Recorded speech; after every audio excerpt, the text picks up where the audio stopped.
we go. It's being recorded to the cloud, so I don't know how you get to the cloud, but it's being recorded up there. All right. So we're going to talk about a few things today. One of the most important things, it's funny because I start out almost every class with that. Seems funny because it's like everything is important in real estate as you're going through it. Nothing changes. I mean, everything is different on a regular basis, and so everything becomes re-important every time you do it. One of the most important things, I may as well say that because I'm thinking it anyway. One of the most important things is property valuation. How much is something worth? That's what everybody wants to know, right? They want to know how much their property is worth. They want. Do you have my original? Oh, yes. Oh, anyway, so today we're going to talk about property valuation. And I just put this little disclaimer thing in, not really a disclaimer, but it's just information, just so that you know, based on a thorough desktop review, because that's what I'm starting out at. When I get ready to do CMA, a comparative market analysis, for a house for some kind of potential client, the first thing I'm going to do is to sit down at my computer. And it sounds funny, but that's where you start. You start at your computer and you sit down, and from my computer, I'm going to get on every site that I can to try to figure out what's going on. So we're going to walk through that just a little bit today. And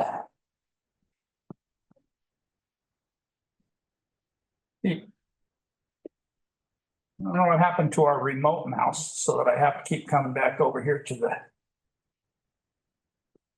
the desktop. Sorry. Sure glad this is being recorded.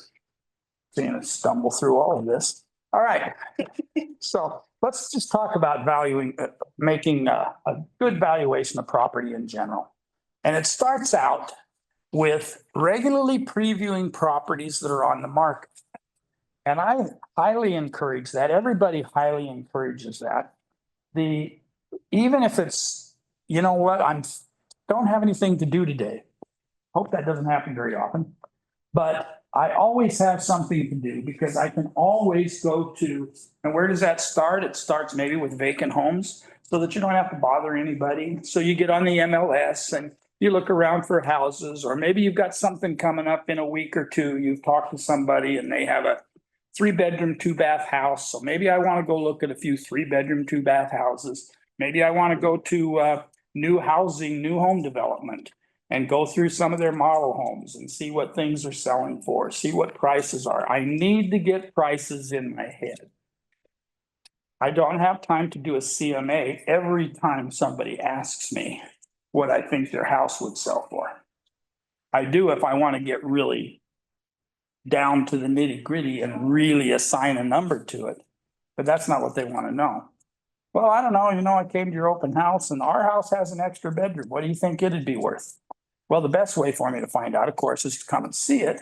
However, based on the way the market's going right now, it would probably be worth somewhere around this. And you can come up with numbers that kind of, spur them, kind of grip their interest a little bit or something, sort of get some thinking about, I know I'm going to trip over this, sort of gets them thinking about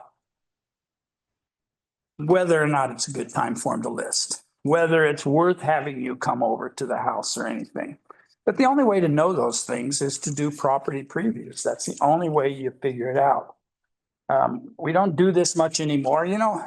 I hate to keep going back on COVID as an excuse for our lives, but pre-COVID, we used to do a lot of realtor caravans where we'd have a day that we would meet in the office as an agent, as agency, and anybody who had new listings, all of us would go out and see. And you've probably seen those in the past. Maybe you've all of a sudden seen 4 or 5 cars pull up in front of a new house that was listed, or somebody that just a sign just went up or something. And we always used to go through them and we could talk about them, man. It was great. it was great system for you talking to me and me talking to you and all of us kind of said, what do you think about this? And how much do you think this would add? You know, this has this nice patio area, you know, and you could talk about things.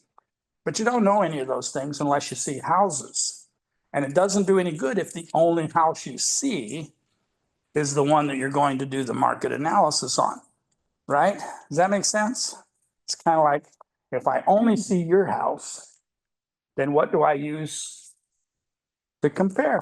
Right, what do I use to compare?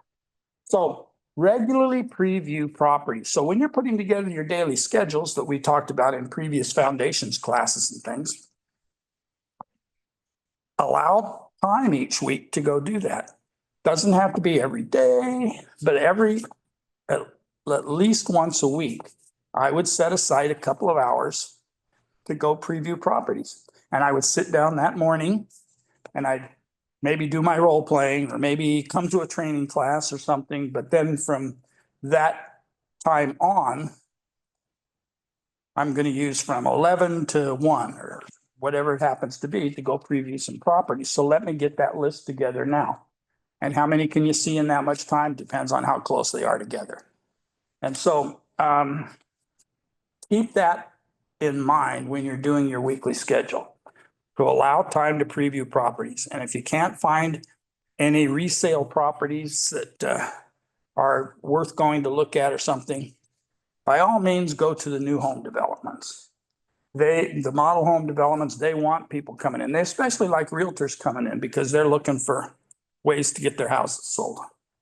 And yes, you can make a commission on a new home sale just like you can on other sales. So don't be afraid to go do that.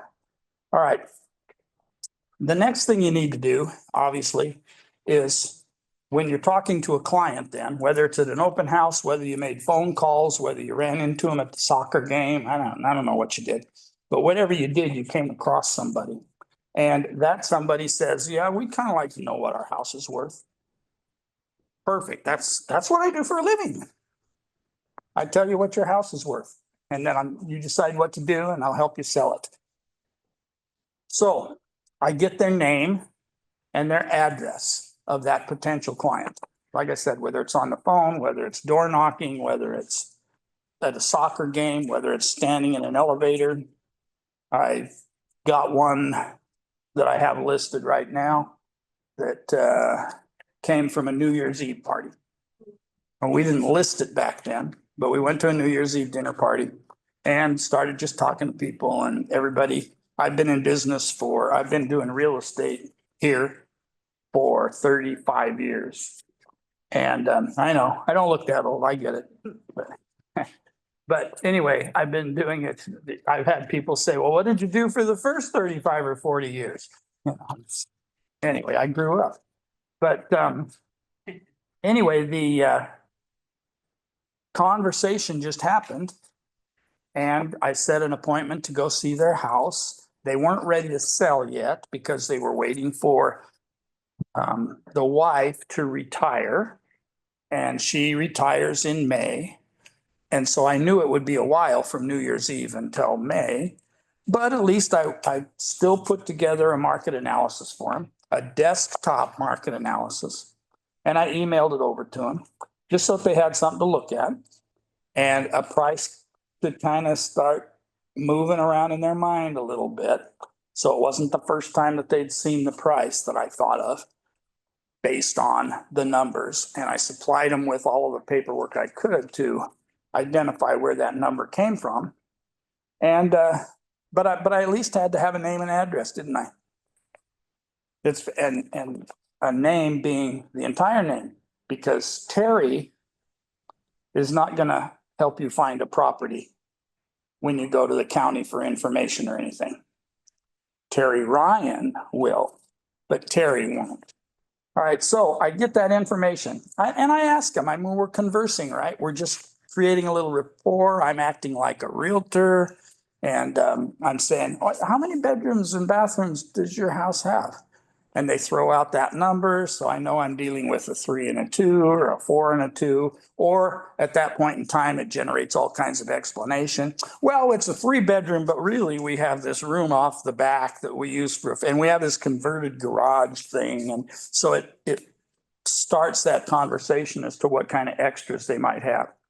So I know the basics of their house. I know their name and I know their address. And the next thing I do is I get a hold of my favorite title company, or in your case, anybody who's out there, you probably already have access to a title company's site. So you don't have to ask a title rep to send you the information. You just have to get on your computer and pull up the information. So you go to whoever it happens to be. You go to All Cal Title, you go to Chicago Title, you go to Fidelity Title, you go to First American Title, you go to whoever it is that you've established some kind of a working relationship with. And I throw out all those title companies because I have my favorites. After 35 years, I know who takes care of me all the time. So I don't have to think about it. That's where I go. That's what pops up when I go title on my computer. And it pops up and I can type in the address and it gives me a property profile. And I'm going to just buzz, oops. I'm never going to figure this out with a house that's actually attached. But I'm going to do the thing that I always do just to make sure you guys stay awake and things, and that is I'm going to scroll to a different page. Okay, so if that gets to you, you know, if you're roller coaster sick or anything like that, you know, but I'm going to go to a different page. Where is that page? There it is. Okay, so I guess there's no question by looking at this, which title company I pulled it from, right? So it's Chicago Title. Chicago Title. A title company is a title company. They get their information from the same place. So what I look for is like I do anything, is I look for who can service me best in this area, or who has been servicing best in the area. We have an affiliation with All Cal Title. And All Cal Title is throughout the state. And you certainly can use them. They'll give you the information that you need. They'll even give you access to their on-site location and everything you need to pull information. But this is the first place I go when I go back to my office after I've been talking with these people, after somebody's come up to an open house, after I've been door knocking, after I've been standing in line at the grocery store. Yes, I've done that before. Stand in line at the grocery store, not often. My wife takes care of that all the time. So the only time I stand in line at a grocery store is when we need milk, right? And I get that little phone call. We need milk. Okay. So wherever that came from, the next thing I'm going to do is sit down at my little computer and I'm going to punch in an address.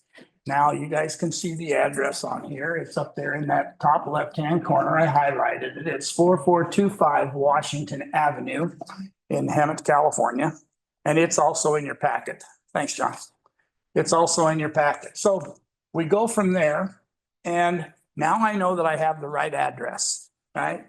And the next thing I do is I drop down to about midway here. I really hate this.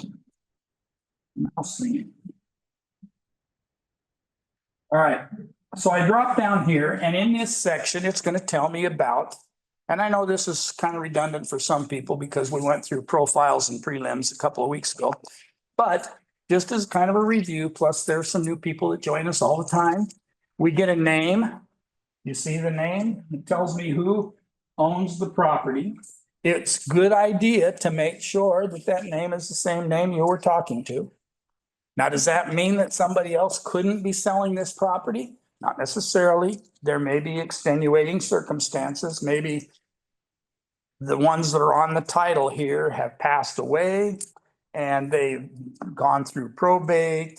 Maybe it's a successor trustee because they had a trust. So there are some things that can go on that would make this, gosh, says Doug and Lori Stevens, but your name is Jack Doe. Are you authorized to sell the property? Well, yes, they were my parents, and they both passed away, and I am the successor trustee. Or we've gone through probate and I've been assigned by the court to take care of it, or whatever the case may be. Yes, there are situations like that. An owner might be, but probably not a lot of people will deal with this, but an owner might be Google Incorporated or Amazon Incorporated. So that's the owner. But is that the guy that's calling me out to look at the building to see what the price is? No. Mr. Amazon never calls. He's got people, right? And so you could be dealing with a corporation. You could be dealing with somebody entirely different. But this is what I'm looking for to start out with. And if the name is different, it just presents a different set of paperwork that I have to put together. So now I looked at this and it says that this has 3 bedrooms and it has 2 bathrooms, which is the same, or 1 3/4 or whatever it happens to be. Same information that they gave me almost when we were talking to them at the dinner party. Because they say what? They say 3 and 2. So this says 1 3/4. The difference is, and seriously, if you can use it to use the bathroom, wash your hands, and shower or bathe, it's a bathroom. There's legal things that they put like 1 3/4, because 1 3/4 might be one bathroom has the tub and the shower and the toilet and the sink, and the other one has just a shower. They even have half bathrooms that just have a toilet and a sink and things. So that's where the difference comes in on there. But bottom line is that they're going to throw out numbers like 3 and 2 or something. And you just have to make sure you understand those. So you're verifying name and you're verifying property information, bedrooms, bathrooms, year built.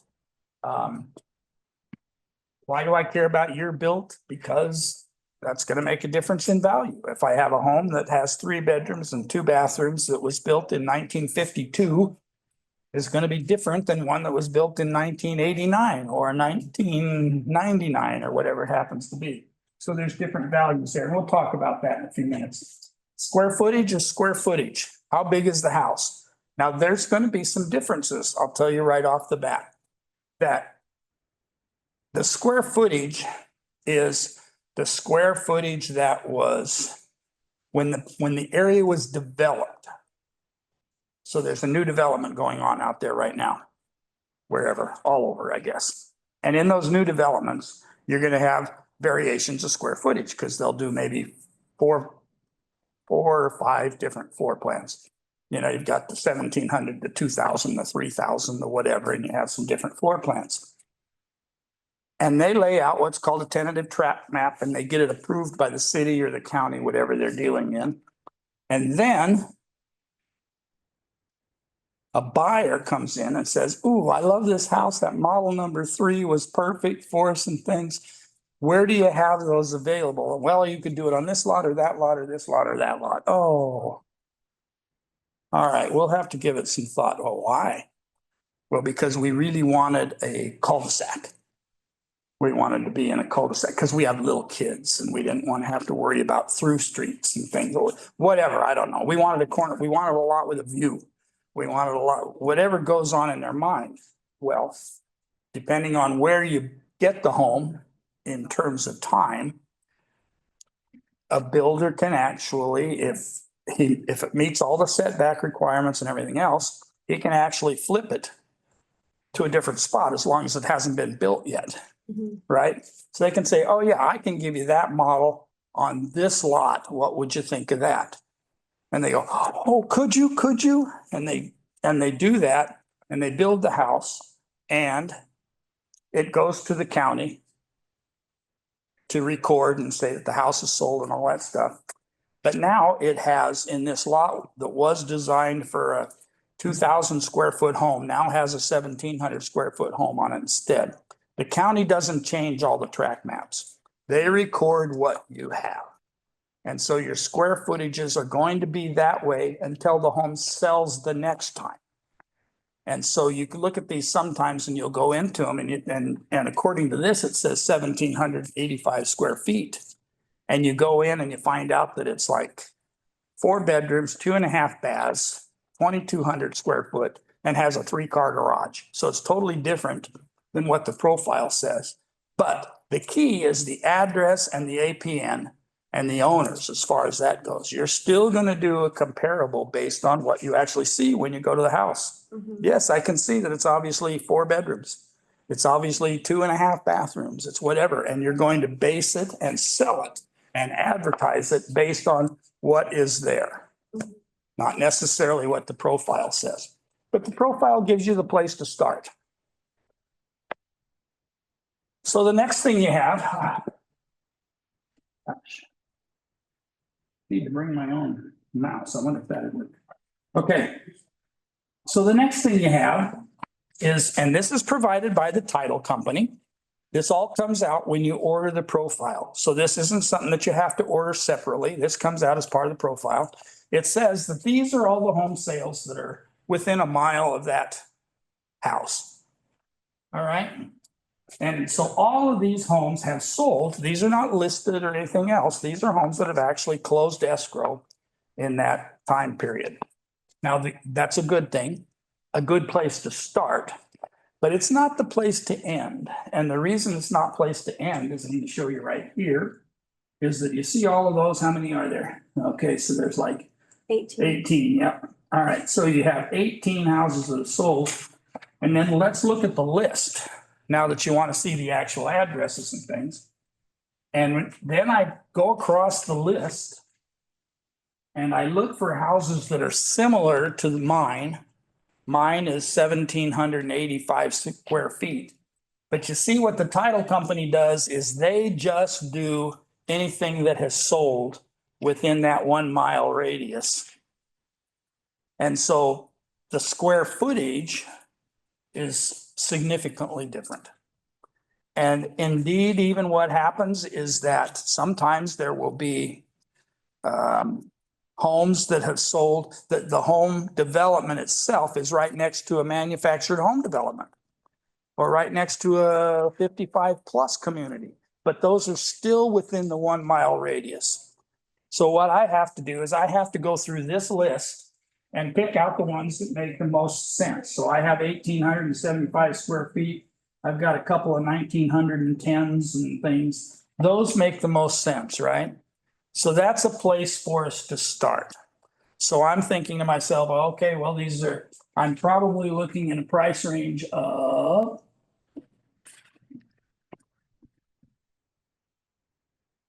$510,000 on that first one. So I got $510,000.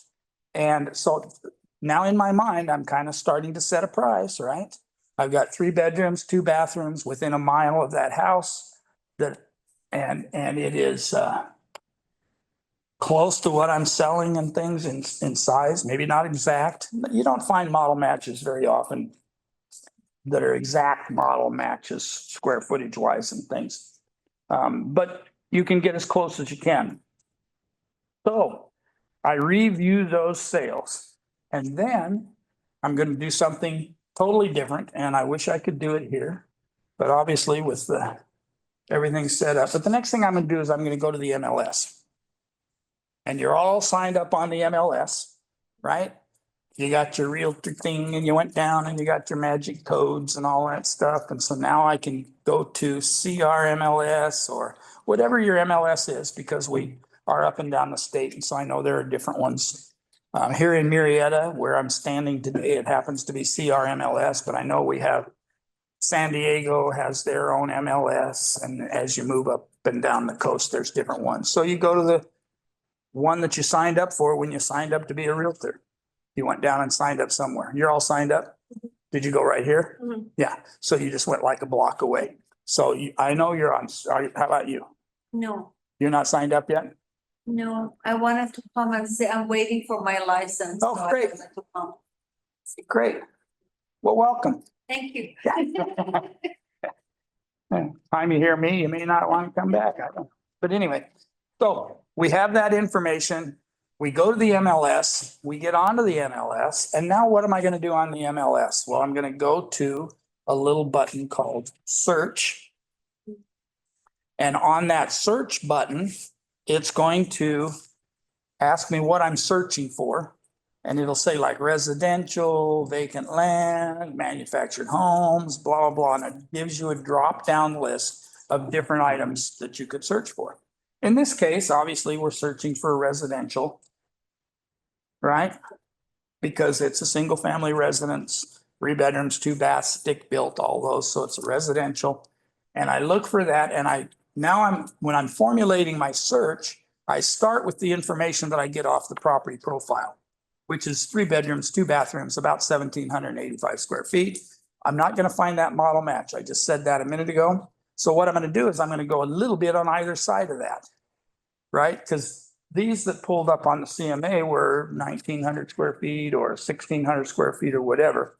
So maybe my search is going to be from 1,500 to 2,000 or something similar, just depending on the numbers. But I want to go a couple of hundred on each side so that I'm, getting things in order. And maybe when I'm searching the bedrooms, because it'll ask me that, then maybe I want to put 3, maybe I want to put 3 plus. And if I put 3 plus or maybe 3-4, so 3 or 4 bedrooms, because sometimes you'll have the same square footage. And you've probably seen houses like this or been in houses like this in your life, or if you're out previewing, you will. And that is you'll go in a house that's identical on square footage, but on one, they squoze an extra bedroom in and made it a 4 bedroom.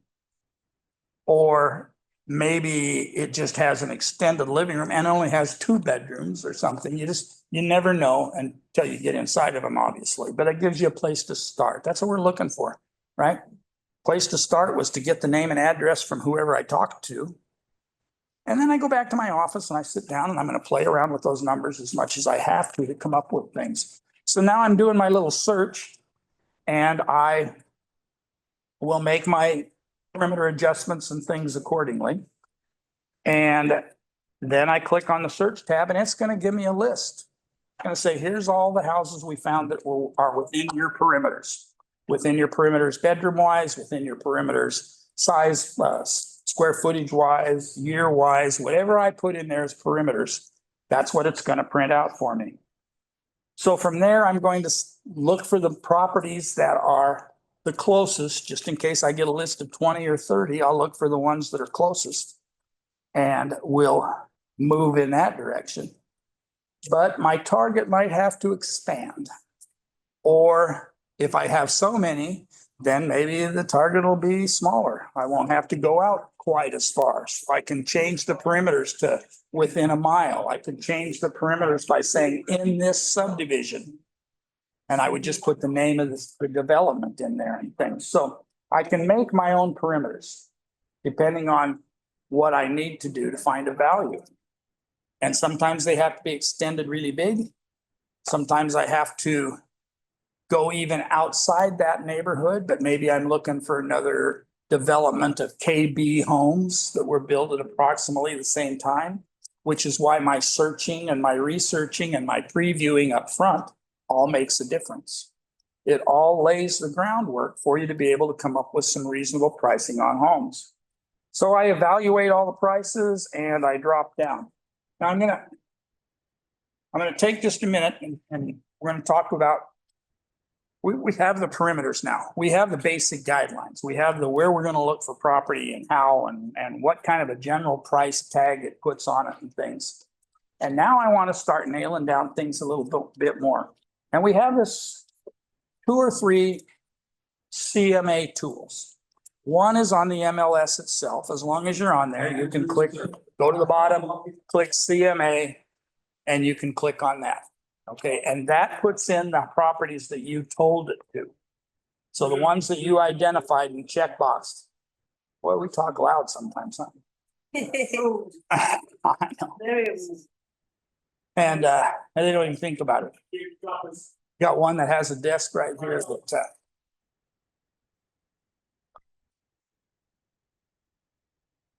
this is so quiet compared to the other one. All right. Anyway, back to the task at hand. So you've done your searches and things. You've done your. Excuse me, Frank. I'm gonna get close to those doors. Somebody knows about that too. Oh, yeah. Yeah.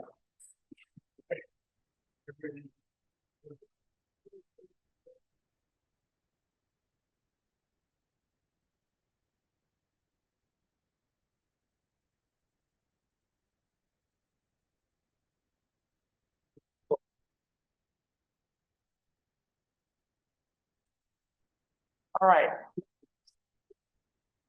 So the next thing we're going to go to, and I love this part of the program. This part of this program. When you're on your MLS, you load up your MLS, whatever it is, and across the top, that gives you some different options. And one of the options that it gives you is something called RPR, which is Realtor Property Receipts. Okay, and what that RPR does is it's like a one button push to do a CMA for you, which is, would that be good? So you have your address in there and you go to the RPR and I type in the address on RPR and it does the search. It searches for me and it does the search and it looks for houses that are around this address, which is 4425 Washington. That's the same one we pulled the profile on. And this is what it gives me. I didn't have to do anything other than push RPR and type in the address. And this is what it gives me. And it's branded, right? Century 21. And then you go down and it has all my contact information on it. See Century 21 Masters. And you drop down here and it gives all my contact information. This is how to get a hold of me. This is where the property is located. I didn't go out and take that picture. That comes probably from Google Earth or something like that. They went around. I mean, they fly around. I don't know what they do. I just know they have a lot of information from us, don't they? I mean, it's like you can Google just about anything, you know. So Google Earth, it tells you where the property is located. So I can look at it and here's a corner.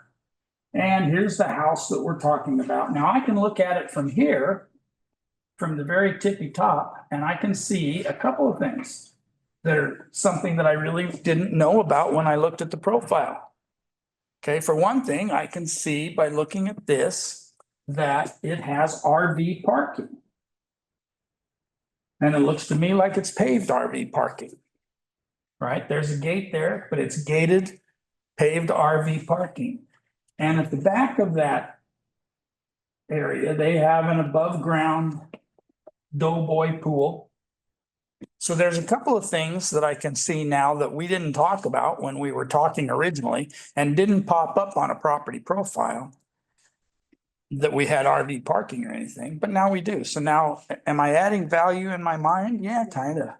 I'm adding value for anything that comes on there. But what does it tell me? It tells me that based on a CMA, now did I do a CMA? No, I didn't. All I did was type RPR, right? And type in the address. And so based on the CMA, it has a value of 475.6. And it's got a range of 450 to 489. Now, why does it have a range? It has a range because condition is important. I could go out to when was this house built? 89. So I could go out to a 1989 house that's been really well kept, and maybe it's been remodeled on the inside, maybe it's got new kitchens, maybe it's got granite countertops where it used to have ceramic tile, I don't know. Because I haven't seen it yet. This is just based on a desktop review, which is why I typed that to start out with. But that's why it gives us a range. So it says that it thinks it should sell for 475.6. Price is one that it tagged on it right now. Maybe I should start out with a list price of 489,999 and 99 cents. I don't know why they didn't put that on there since they were stretching out nines. And people have different things in their minds as far as price. 499,999 does not, that doesn't influence me one way or the other. In my mind, I'd automatically round that up. That house is 500,000, or that house is 490, or that house is what, but to some people, it makes a difference. There are other numbers that make a difference to people that you'll find after you've talked with them, and there are nationalities that 8 is a lucky number. And so they want it to say 488, 888, 80, whatever, okay? I don't care about any of those things. Some people do. It's the seller's house, it's not mine. I can make a recommendation on a price, but if they tell me, oh, 8 is our lucky number, we want 8s in the price. Okay, well, I know I can't go to 800 because but I could go for 8, yeah. So I can kind of live with some of those things, but that's why it gives a little bit of a range. And so let's drop to, and I haven't done anything so far other than type in the address. So poof, because this information comes from the county records and everything else, it tells me all the same things that the property profile tells me. So I know I know that I'm identifying the right place. It gives me a little more information because now it tells me that there's a central fireplace, that there's forced air furnace, that there's whatever, because it's giving me additional information. It knows more than the title company does. It knows that there's dishwasher and disposal and gas range because that's the way the house was built. And that's the way it was done originally and things. So anyway, we go through all of these features, whatever they happen to be. Again, it tells me the owner's name and all of that kind of stuff. And if there are any prices from any pictures from previous sales or anything like that, it will also have those in there. So for instance, when these people bought this house, it was built in 1989. They've lived in it maybe 7 or 8 years, so they weren't the original owners, but the last time the property was listed and sold, this is what it looked like. Then it talks about market trends. Well, how cool is that? It even tells us kind of what's going on in the neighborhood.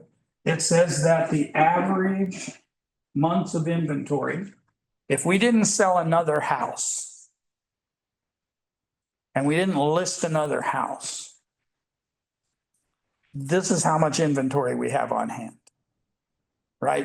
If we didn't come to the table and list anything else, and somehow we kept selling, I don't know how that would happen, but if we didn't, we have 2 months and 2.5 months almost. And the days on market is about 26. So if I list a house today, based on all the numbers that are coming up off of the magic of, I don't know, the magic of somebody, based on all those numbers, it says that it's going to take us about 26 days to sell the house because every other house that we've listed in this price range, that's what the median is. That's what the in the middle is. So this type of house, similar square footage, similar year built, similar price range, is taken not quite a month to sell. So we should be listed for about a month. We should get activity in your house in the first 2 or 3 weeks. We should be negotiating a sale within 3 or 4 weeks, blah, blah, blah. And then it's going to be off the market because it's going to be pending. It's going to be in escrow. And so now it's not going to be there anymore. So where did I come up with that information? Did I go to title and look up all of these numbers myself? Heavens no. I typed in an address. Back in the day, before we had computers. Yes, I was back in the day before they had computers. I was back in the day where all of our listings came out on a magic book. It was a little book that came out twice a month. It was about that thick. And it was letter size, 8.5 by 11. And it would have pictures and information about all the houses that were currently listed. And we would, if we had one that we were interested in seeing, we would call the agent that had it listed and said, ask them if it was still available. And if it wasn't, Color though, eh? what's that, Lydia? They weren't in color though, were they? I don't remember them. No, they weren't in color. They were Just black and white. depended on when I started, it depended on the color of the rock. Because they had to chip it and things, and so. Yeah. If it was red rock, then it was red color. If it was gray rock, it was gray. No, they were all in black and white. They weren't even in color. You couldn't get any of this magic out of it.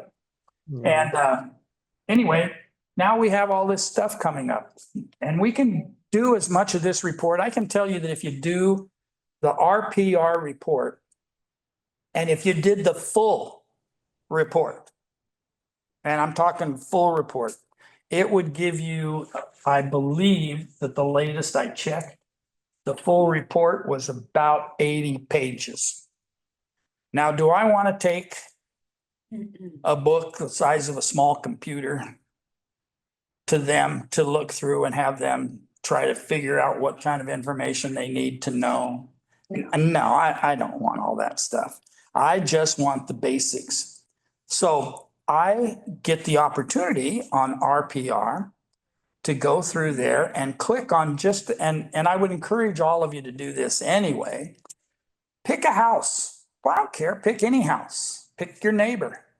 Pick whatever you want to do. Do your own house and sit down and just go to the MLS and go to the RPR and type in that address and be amazed at the information that it gives you. And then if you were going to just make a report, you can go through there and you can click on the items that you want to have in there. Now, when I did this RPR report yesterday, was it yesterday? Yeah, I think so. It says down here in the corner, 4/8, I think so. Anyway, so when I did this report yesterday, it took probably, I don't know, probably took me 20 minutes to do the whole thing, including eliminating some of the forms that I didn't want to have show up here because I didn't want to stand up here in front of you and go through 80 pages of all the things that it can do. But you know your client a little bit. You've had conversations with them. You've had some seller pre-qual conversations where you're talking to them about different things. And so you kind of know this is talking about solds in the area. And this is kind of the chart that it'll give you if you want. And I only put a couple of these in there just to show you a couple of things that are available. If you know, you're dealing with the accountant guy, right?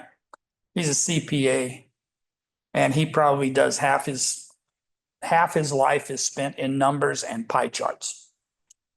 You know, because he knows that there's this pie that's the whole thing. And of that, 15.1% goes to here and 8.6% goes to here and all the, and he has all these, and that's the way he does things. He visualizes things that way. I'm totally the opposite of that. Probably almost to the opposite too much. I have to try to get to know my clients because to me, if I trust you to come out and see my house and I can look at a couple of bits of information on there to see what the price, I'm good. You tell me it's worth 475. I go, all right, let's list it at 475. Or I can't afford to sell it at that. We'll have to wait and see if the market continues to climb. Whatever the case may be. But that information comes out to me, it comes out as pretty easy. And I don't need all of these things. And I don't know that I know how to read them anyway. So here's recent market activity. Now there's a whole lot of stuff going on in the market. Now, when it's talking about market activity, it's talking about everything from listings to sales. So these are not just sales. That previous map we looked at was just sales.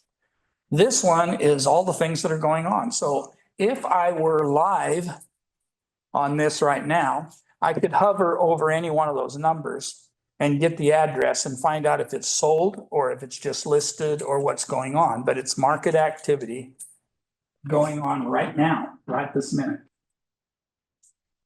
All right, now we get into some additional information. Here's where the ones that have actually sold are. That's why it's called a comp map, because these have actually sold.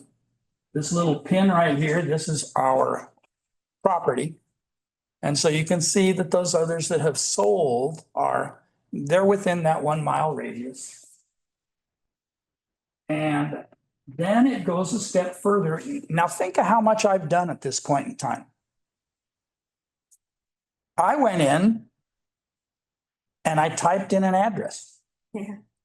Right? But what does it look like I did? What does it look like it did to a client out there? If I'm sitting down and talk, they go, oh my gosh, she's been working for hours on this thing. And it kind of, and I'm not saying we're doing this to tie people in, but don't you feel more just in your own minds and things, when you see this looks like somebody's done a lot for you already, don't you feel a little bit obligated? Look at all she's done. Look at all that they've done to put that paperwork together and things. Oh my gosh, I appreciate it so much. Yes, All you did just put the address. I went to the MLS and I went to RPR, Real Estate Property Resource, and typed in the address. And it gave me all this information.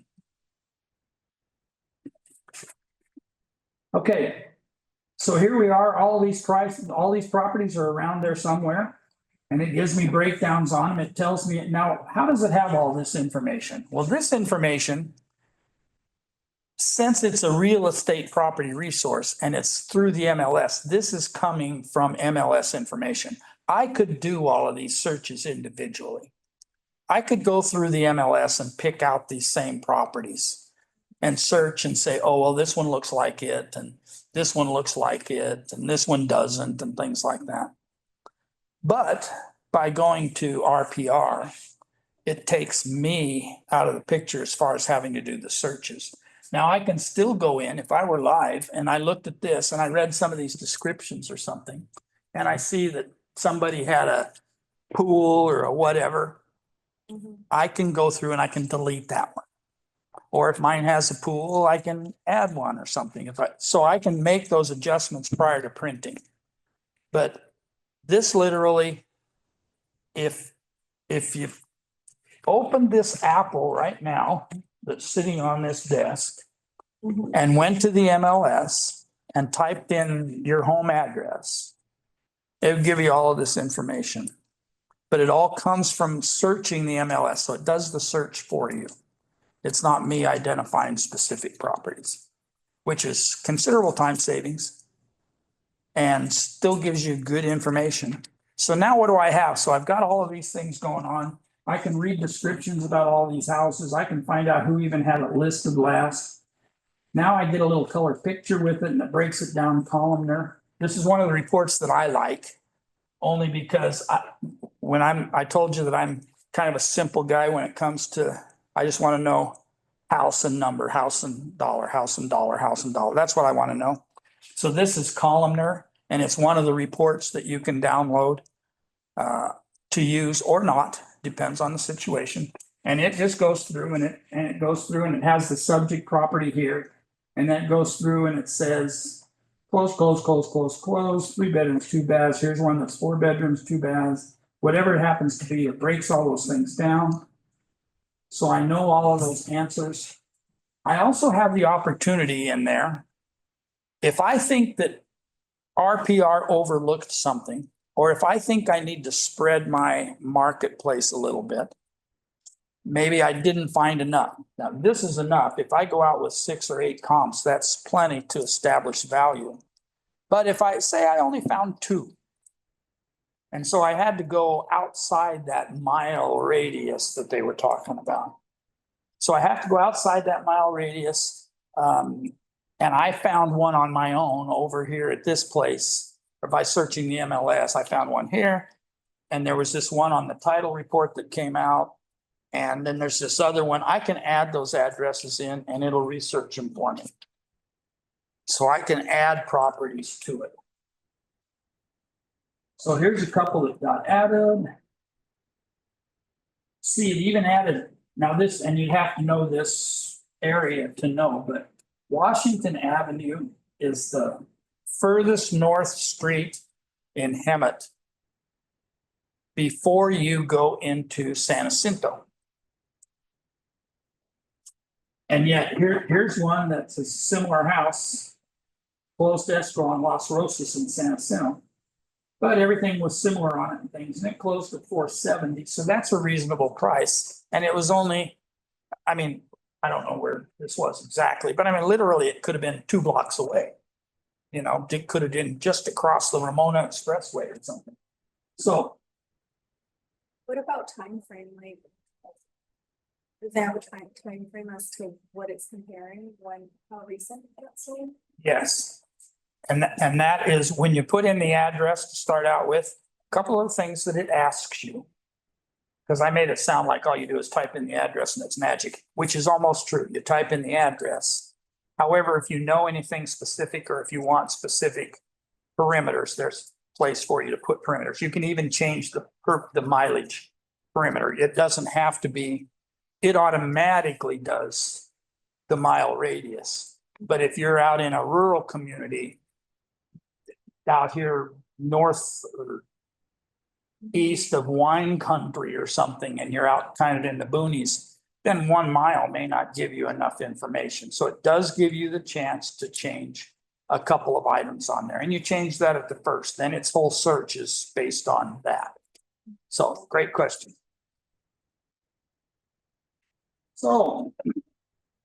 So pricing strategy. So now it's talking about here's where we should be, here's where we could be, here's the lowest, here's the highest. And it goes through the entire thing, and the CMA summary comes out and gives us this price of, here we are back to 475.6. And original estimated value 491,160. But it breaks everything down to you so that you know where to go with the prices as you're working your way through it. Okay, so now we're going to go off the computer a little bit. Well, we're still going to be on screens. Close your eyes while I scroll. The reason I say that is because if I were doing this and my wife was watching, she'd literally get dizzy. We go take our grandkids to wherever, amusement parks or something. And at Disneyland, she's good on the little boats that move. But the cups, the teacups, or the merry-go-round even, she can't even watch me and the grandkids on the merry-go-round. It's not even she can't even watch it.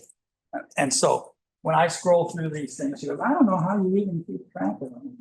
I don't know. Some of us are just blessed. All right. So we're gonna go back here for a minute.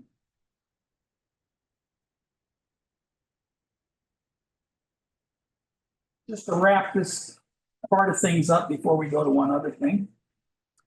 And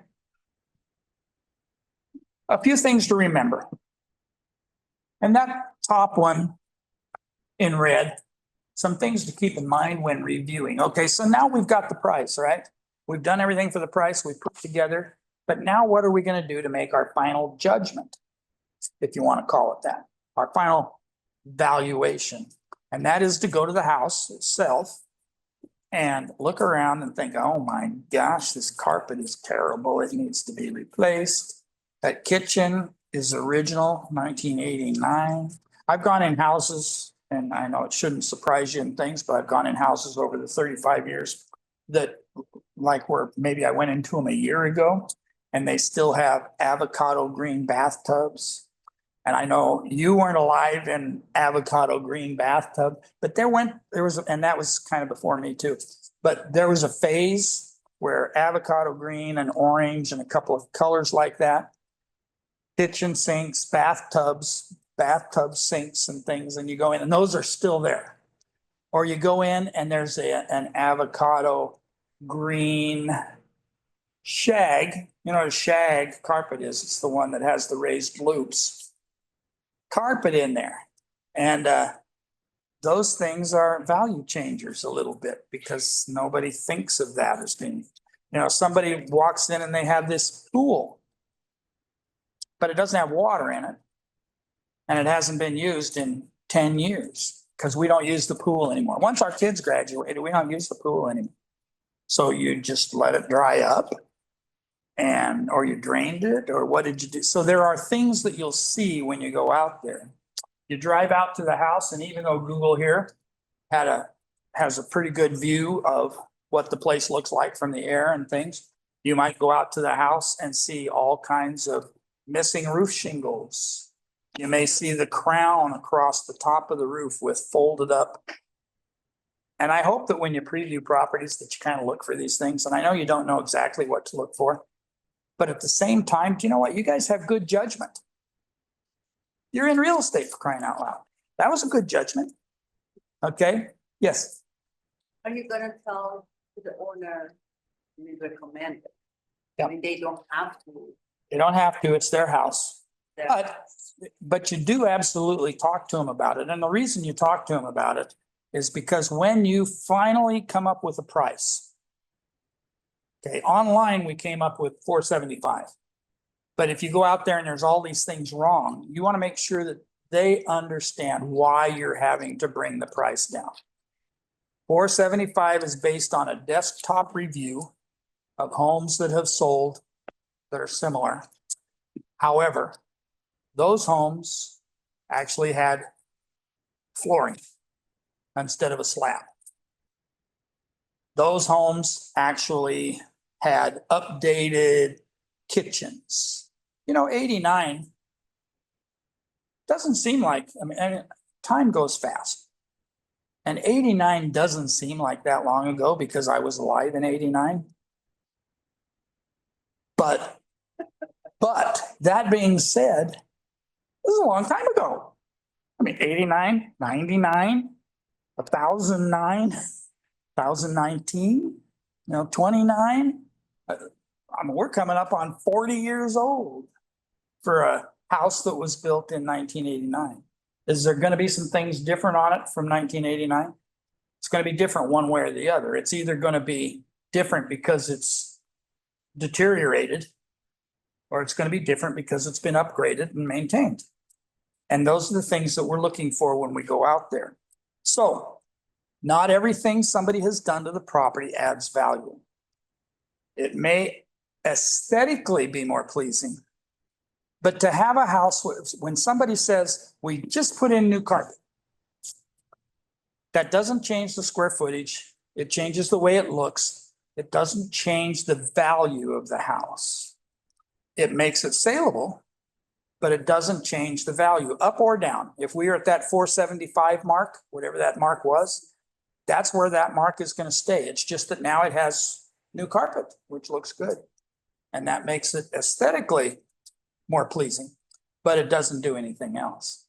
And so it's important for people to realize that. Now, if they redid the entire kitchen, now we're talking about a possible addition of value because they redid all the cupboards and the cabinets and the countertops or used to be ceramic tile and now they're granite or now they're quartz or something like that.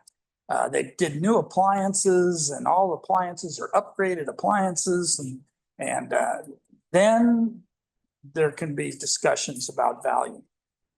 I always bring up, and I don't know why, it's just like a little bit of a needle on myself.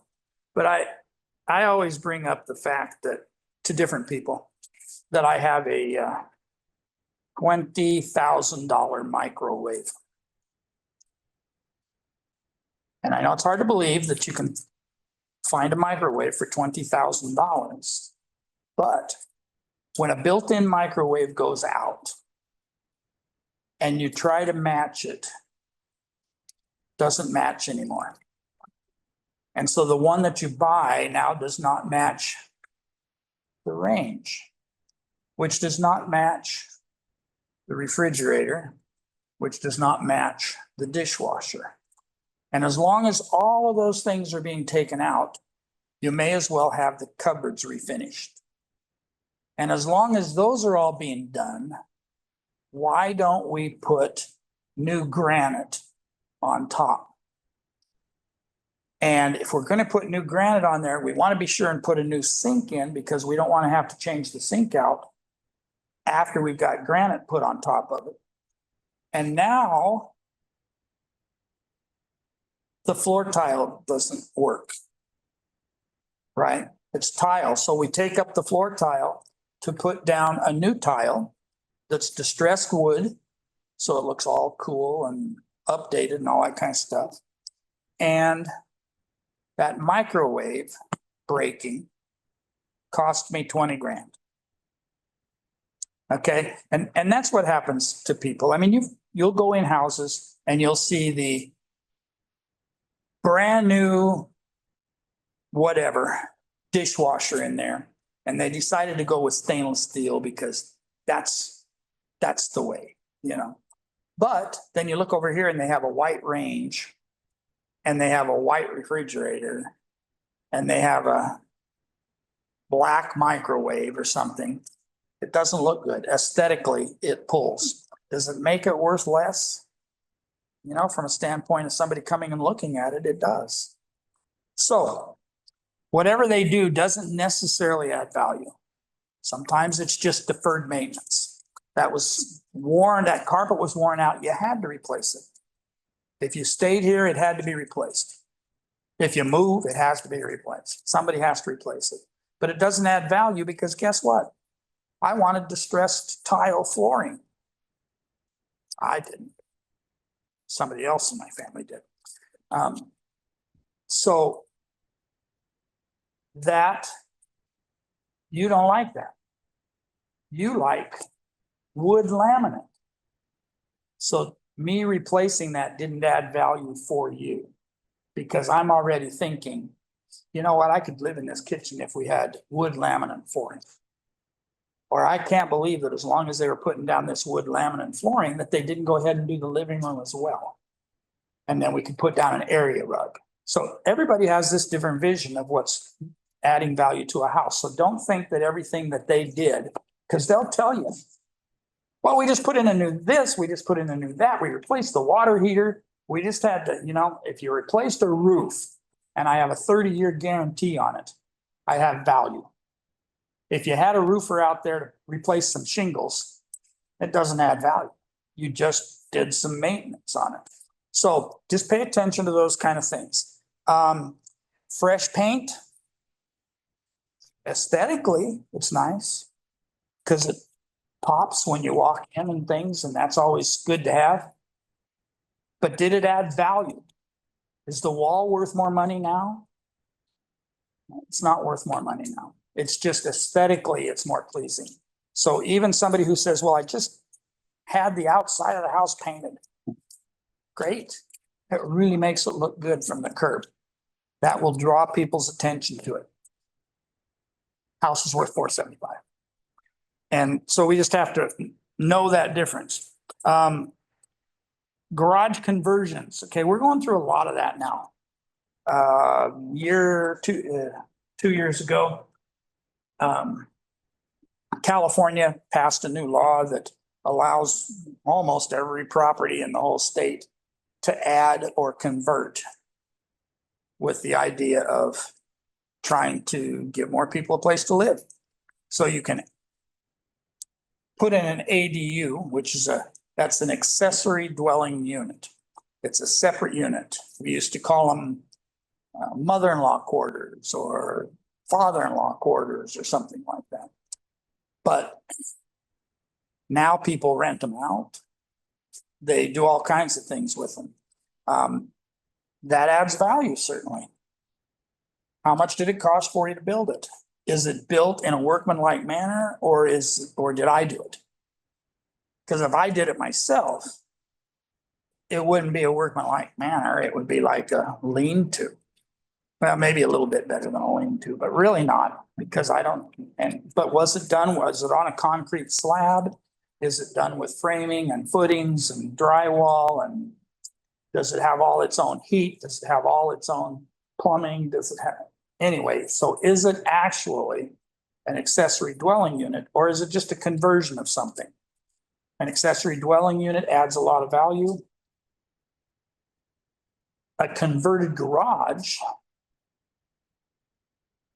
not so much, because what did I just lose? My garage. That's right. Now I don't have a 3 and 2 anymore. Now I have a 3 and 1. But I have an extra bedroom. And then do I really have a bedroom? Or do I have an apartment? Or what is it that I actually have there? So it does not necessarily add value because I give up one thing to get another. It's just that I decided differently in my mind that I could do that. And you know what we see a lot? You don't see it so much out in the rural areas or anything, because the lots seem to be pretty good sized and you have extra room for things. But you drive through some of our downtown areas where there are residences, older homes and things, when you drive, like from here, if you go into Old Town Lake Elsinore. And I don't know if you've been over there, it doesn't really matter, but Lake Elsinore's been around for a long time. And they have an old town down there. And when I say old town, I mean not only the old town shops, but they also have residences that are down there. And nobody has anywhere to park. Everybody parks on the street. Somebody's down the street and around the corner. I've sold houses down there in the last several years. And it's like, okay, so where do you park? Well, we park our car here. But then my husband's car is wherever he can find a place to park.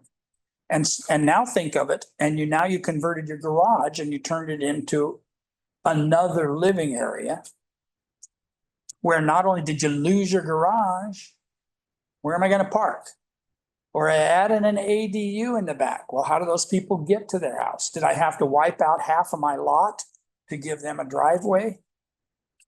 Or do they have to park out? So there are things that you have to take into consideration. And there's not like, I can't put a dollar amount on any of those things, because some people do an ADU and they do a magnificent job and it's all fancy and it's like a tiny home or something that you see advertised on the internet and on TV and things where, good grief, this is nice. I could live here. And there's a living room, there's a loft for a bedroom, it's got a kitchen, it's got a full bath, it's got all these things, and it's all packed into 400 square feet.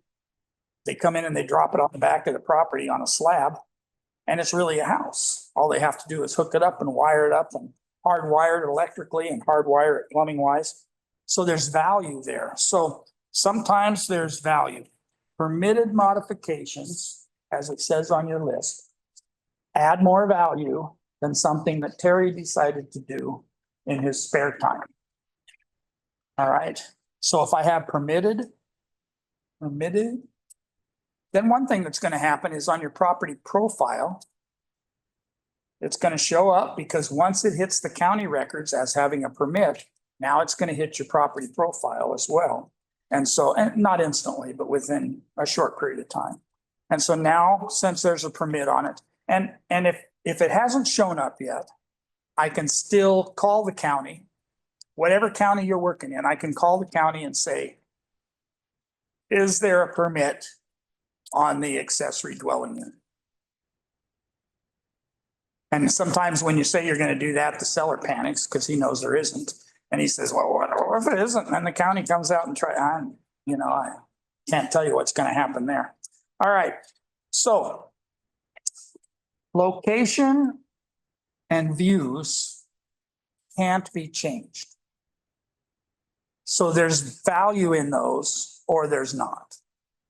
And usually when you're looking at things, and again, you can't put a dollar amount on it, because what if my house overlooked the Pacific? Then is that worth more than a house that's exactly the same, that's in the middle of a neighborhood where where my view is the neighbor's RV, because he has RV parking, And so what is my, so that can't be changed. So there's value in those kind of things. And again, it depends on what the value, I mean, it depends on what it is. Is there solar on it? Now, solar can either be an added value or not. And what that depends on is it depends on what you're what you're getting. January of 2020, all new homes had to be built with solar. The rest of them are on the I know, camera. I see it. There's 11. Yeah. Hi, guys. Welcome. Oh, Randy, Hi, Randy. Nice to meet you. nice to meet I don't you. think we've met, Mariana. Nice Mariana, to meet pleasure, you. pleasure. Sorry, guys, I run it. Welcome. That's a loud. Yeah. Are you a singer? No. Hi, Randy. You know what? My wife would love to hear that because I sing like shit and she loves it. But I try to sing. I like it, but I try. Yeah. I'll be back. I guess that's a singer voice, right? Yeah, well, you know, It's low, it's deep, it's got, I didn't make any money at it, that's for sure. He doesn't need a microphone. doesn't need a microphone. He can just do the stage presence thing. All right. So, where were we? So All right, we were talking about solar. So in 2020, they passed a law that said that, they passed a law in California that said that new homes built after January of 2020 had to have a percentage of the home, and it depends on the size and whether it's a single story or a two-story or whatever. So all those things are taken into consideration. But a percentage of the home had to be solar powered.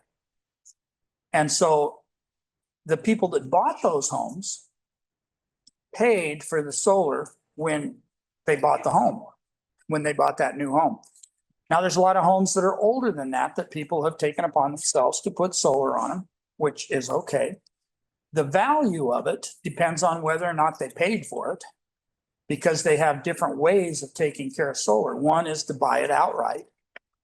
One is to take out a loan and then buy it outright, but now you have a loan on it, so it shows up as a lien against your property. Or the other way is the solar lease. And the solar lease is not worth extra money necessarily, because who's going to pay the rest of the lease? Whoever's buying the property is probably going to assume the lease, and so they're the ones that get, so is there extra value? I put solar on there for you. Well, the only way you really can add a lot of value to it is if it's paid off. Or if it's one of the homes that have been built since 2020 and has it included as part of the purchase price. So then there could be value in the fact that there's solar. But if I'm taking over your lease, or if I'm having to figure out a way to help you pay off your loan, if I'm having to pay extra for the house so that you have enough money to pay off the lien, then is it my value?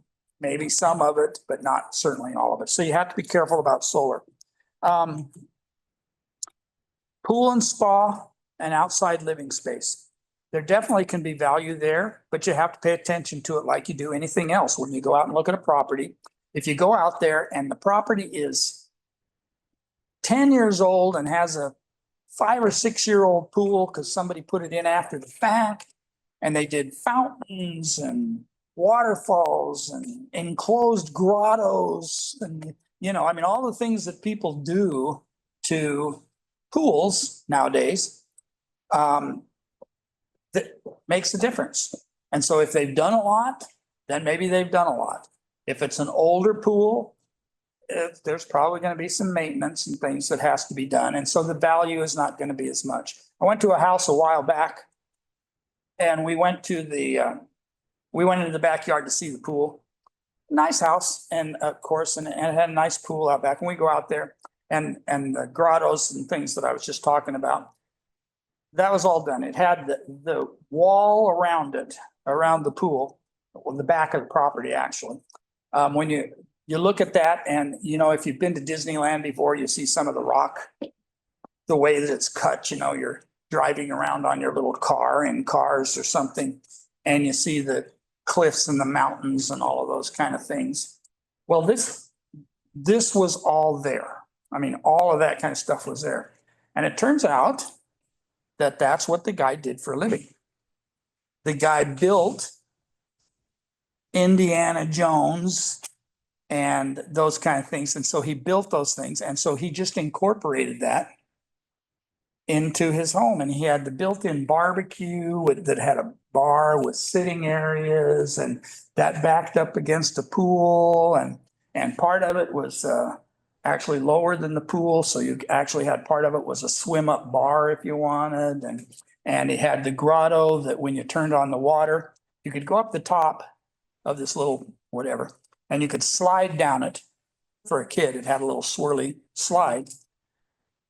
Or you could turn on the water and it came out all the way around the top. So it actually enclosed it. So you could be in the spa, dressed however you wanted to be dressed or not. And nobody could see in from the outside because the water was so constant coming down.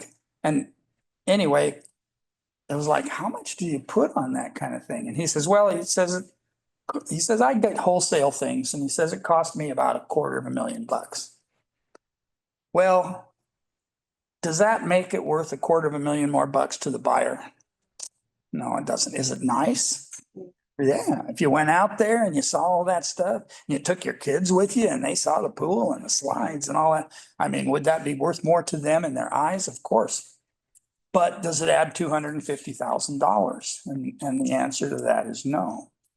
You know, depending on its size and things like that, you might be able to get 25% of that in a purchase price. It depends on what the rest of the house is going for. If that pool were built on this house that we talked about earlier, 1,785 square foot house, how much is that going to add to the value? Is it going to help? Of course. But the dollar amount is going to vary depending on those kind of things. Overall condition of the property. And you should be looking for that when you go in. One of the things you're going to do when you take a listing is you are going to do what's called an agent's visual inspection disclosure. It's called an AVID. We shorten everything to just initials. So if I use initials sometimes, don't get confused. Agent's visual inspection disclosure. It's an AVID, and it is exactly what it says. It's an agent who goes out and does a visual inspection of the property. You don't plug in things. You don't turn on the shower to see if it works. You don't run the dishwasher or the air conditioner to find, you're not doing all that stuff. That's up to a professional home inspector to do. As an agent, you do the basic visual, reasonably competent. We know that you're not all competent, but a reasonably competent, diligent visual inspection of the property. And that is that I go in and I look around and I trip over carpet when I walked in the door. So I know that the seams are, maybe the dog was scratching to get out. Who knows what happened? That's visual, right? I can look at it and I can write that down as a visual thing. And the things that I write down are going to identify things that I see in the house. Maybe this room needs paint. Maybe this one needs new flooring. Maybe this one, who knows what it is, but you do a reasonably competent, diligent visual inspection to determine overall condition of the property. Mhm. And you'll get an idea in your brain that says, ooh, you know what? This is probably going to cost. Do you know exactly? No, we don't know exactly. However, if we've seen it done enough times, or if we've done things to our house or something, like I know that, yeah, you kind of know, the basics. And so as you're doing that, then that's going to affect the value of the property, right? So if carpets has to be replaced, if paint has to be done because there's so many holes on the inside, or maybe you can see where every picture they've had on it for the entire life of the house used to be because the paint is faded there or something, then I know that there's things that have to be done to the house. And so overall condition can be determined.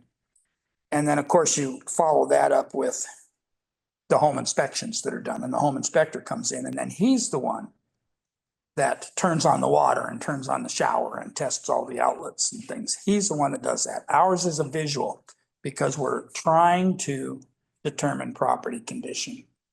Okay? We're done kind of.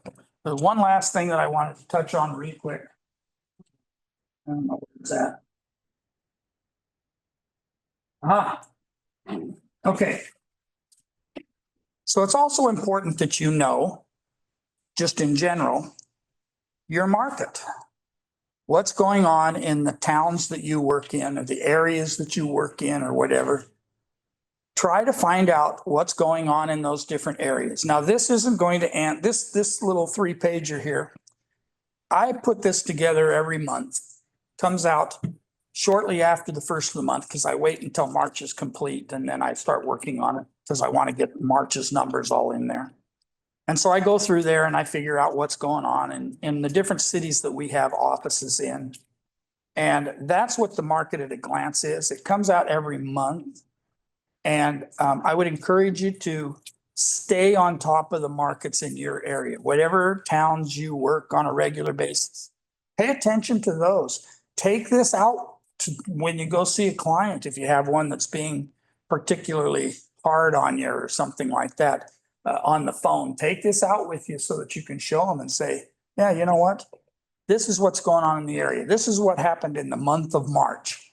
Sales were down, listings were up, whatever it is.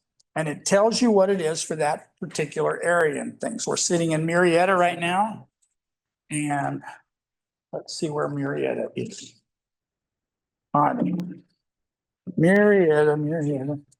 All right, so we're in the Marietta office right now.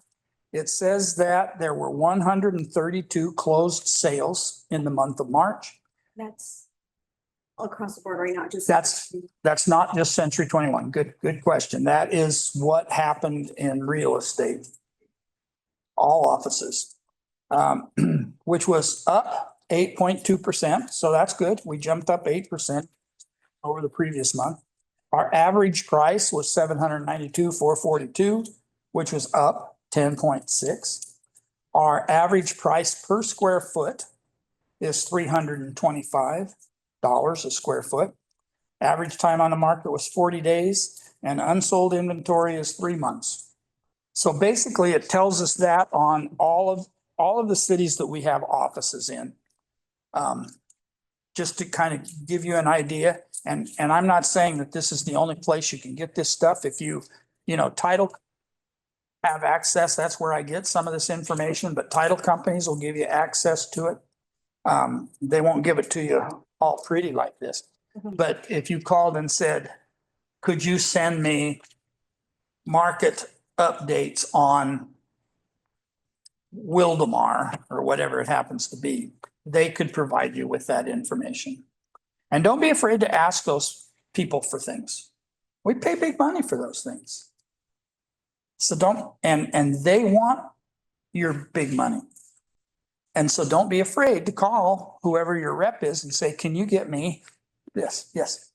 Just notice San Diego had way more sales than Marietta and Temecula. So if you start with can you choose your office to be, for example, in San Diego area? Well, Have to be here. no, you can choose, but it doesn't really matter. I mean, it's the San Diego numbers are really high because it's a 4 million population city.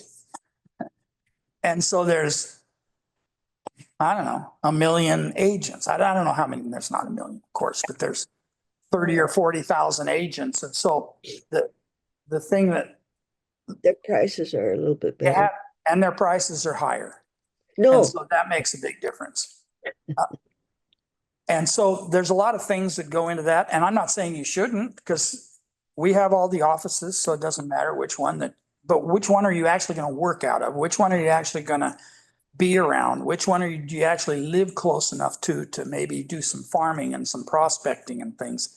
And so that's the more important thing than to where on my business card, and of course I don't do a lot of sales anymore and things, but on my business card, I don't ever even put an address.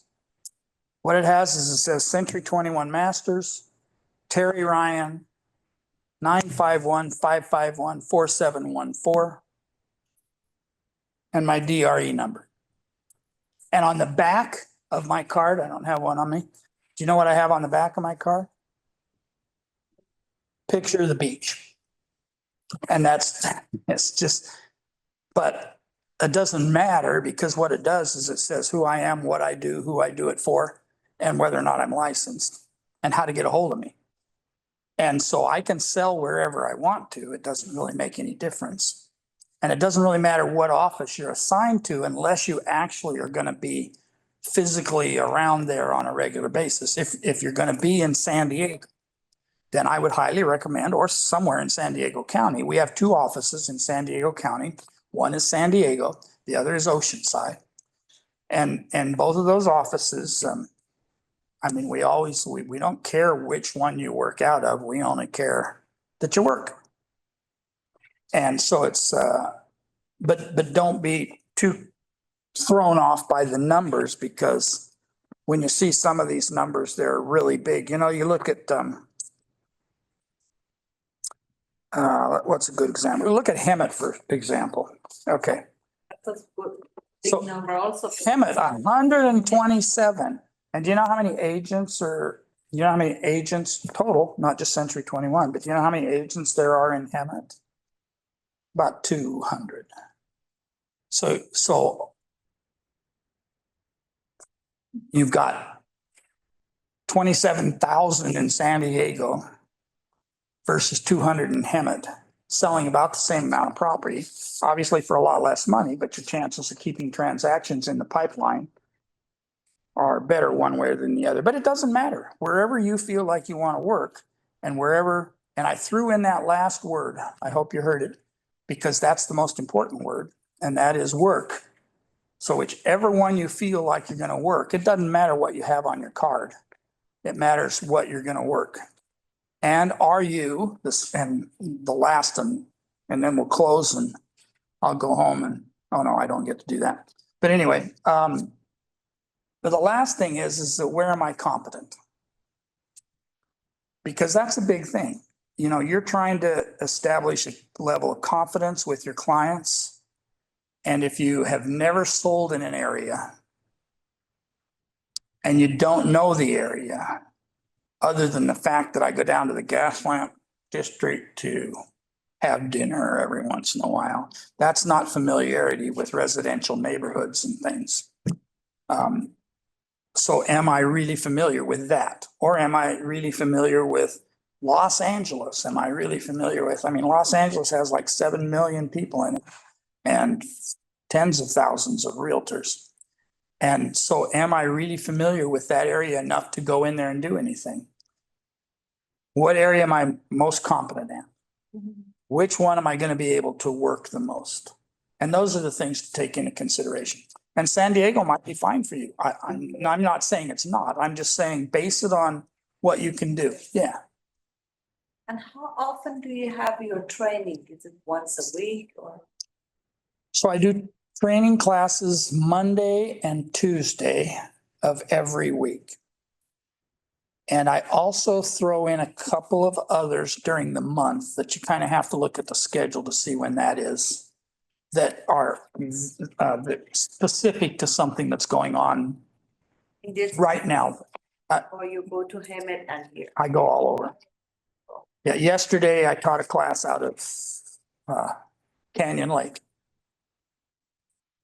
But as you see, you get 20 or 30 or 10 or 15 or whatever on Zoom, getting the same information that you are sitting here. But I love having people to talk to.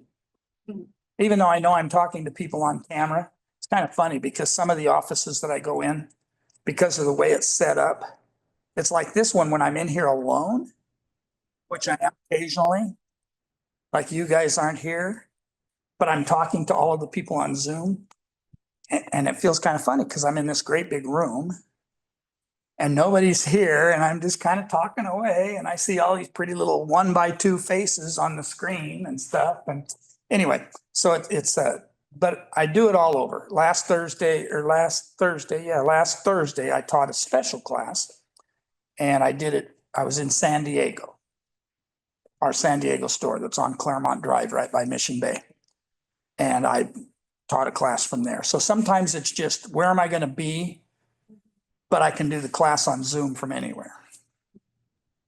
Which is one of the good things, sorta. If there's a good thing that came from COVID. It gave us a better way to train. Communicate, yeah. Yeah. All right. Any questions? Any questions out there in TV land? I had a question, Go. going back to when you were talking about the pools. Yes. I've had where, and a known, people who have these elaborate pools with rocks and waterfalls and all this. And I'm supposed to be able to figure out how that adds the value or not, or something else. So how do I figure out value? Am I supposed to call a pool contractor? Or how am I supposed to figure it out? Oh, just figure, oh, maybe 20,000 more. You know, how do I figure that out? That's a great question. And sometimes, and I've joked around about this occasionally, and that is that sometimes you do all of this work, you do these CMAs, you're trying to compare it with other houses that have pools, so to speak, Yeah, if you have that option. And so your price would be predicated on a pool home and a pool home. And so hopefully that would help you. But sometimes I rely on a quarter. And if you know what a quarter means, you think a quarter of the value or whatever, and sometimes literally, and I shouldn't say this online and stuff, but literally it's kind of a guess. It's almost a coin flip. It's like how good is the pool actually? And how much did they spend on it? And I'm not afraid to ask the people what the pool cost. And sometimes they say, oh, well, it was here when we bought it, so we really don't know what it cost. But I can find out how much they paid for the house, which actually gives me an opportunity to see what a pool like that sold for 5 years ago or whatever. And I can increase value accordingly and things. But basically speaking, if somebody told me that their pool was brand new and here's the invoice on it, then I have a pretty good idea of where to go with that. If the pool is the same age as the house and the house is 20 years old, now I have a 20-year-old pool and I really don't know what condition it's in. I can look because I'm supposed to be doing a visual inspection. And if I see cracks or if I see missing tiles or if the pool is green, then I want to know whether the sides are actually green. Because I've seen green and I've seen black and I've seen blue and I've seen all kinds of things. And sometimes that's the paint they put on the gunite. And so yeah, it becomes just a little bit, Lydia, of a guessing game and just knowing, just previewing enough properties to know what things are happening. And it certainly does not hurt to ask the people what they paid for it. yeah, And okay. and then you kind of have to go from there. I wish there was a magic number. We used to have because of what you said a minute ago is why that magic number disappeared. But we used to have a magic number of $7,500. Mhm. And that magic number came from the fact that at that time, which again was a lot of years ago, but at that time, that's what it cost to put in a pool. Mhm. It was I remember. $7,500. So that's the maximum you would give them on a pool. I don't care what they had in rocks and waterfalls and grottos and things like that. That was the maximum that you gave them. Right. And then we started getting all of these fancy things. And I had a client not too awfully long ago, friends of mine, and they were moving and they wanted me to sell their house. And I said, great. I went out there and they had this magnificent pool out in the backyard type thing. And Janelle, well, you won't know who she is, so it doesn't matter that I use her name. But anyway, Janelle calls me about 2 days after the pictures got posted. And I always use a professional photographer to do my photos. And anyway, about 2 days later, she calls me and she says, the pictures are really nice. And I said, oh, good, I'm glad. And then she said, except, and she says, it doesn't really show off our pool. And so what I'd like to do is I would like to take some photos and send them to you and have you upload those in place of the ones that are in there on the pool.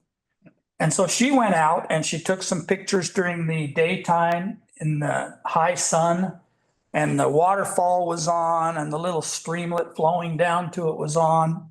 And then she took some pictures at dusk where the fire pit was on and the way it reflected off of the water. And then she took a picture in the dark after the sun had been down forever. And all of the pool lights lit up. And there was this sparkling blue light that permeated out of this pool. And I almost bought the house, you know? Anyway, so it was one of those things where she did a much better job than my photographer did. But a photographer, I don't pay him to go out there 5 times to take photos of the house. So it became easier. But the pool was definitely a selling point on that house. That one of the first calls that I got on it It was because of the pool. was because of the pool. And they asked about that. I felt like I had to give Janelle some of the money back that I charged them to sell the house. I didn't, but I felt like I should. But that's a great question, and I wish I had a better answer for you. But sometimes literally it is just a little bit of a educated guess based on what you've seen in comps. And don't be afraid when you're doing comps to scroll through the photos to see don't look at just the front of the house, look through and scroll through things like pools and all of those things. Just to see what they look like, so that when you see that price tacked on there, that it'll have a pool price on there. And if somebody just did the pool and they're moving, that's kind of silly. But if they did it within the last 2 or 3 years or something, and they have a price in mind for the pool because they know what they paid for it. We paid $47,000 for the pool. Well, it's probably not going to be worth 47, but it'll probably be at least 50 or 60% of that. And it also wipes out some of the people that actually the house appeals to, because sometimes if it has a pool, People don't like it. they don't want it. They have little tiny kids and they don't really want a pool. And so exposure becomes a little bit less, but there is definitely value. And I'm sorry, I don't have a better answer. A good answer. Because I was worried that there was a particular price like there used to be. Oh, you need to calculate it this way and that. And Yeah. if I can do an educated guess, then that's fine. That's good. Yeah. And there definitely used to be prices established for them. Even when appraisers went out there, they would give you X amount. But now that's all kind of changed around now that people have gotten fancy, Okay, good. Thank you. of course. Okay. If there's nothing else, everybody can go to work. I expect that you're all in tune for seeing the monthly connect that pops up on Thursday at 10 o'clock. And there will be a link on the agent resource so that you can do that from Zoom. Or if you want to, it's live in Valencia and Marietta. And so you could come to one of those 2 places if you were close to either one. But otherwise, it's on Zoom. So you can do it from bed. All right. All right, everybody. See you soon. Thank you so much. Thank you, Terry. Call if you need me. I'm around. Okay, bye. Bye-bye. Okay, another question. So between the classes, what should we do for our training?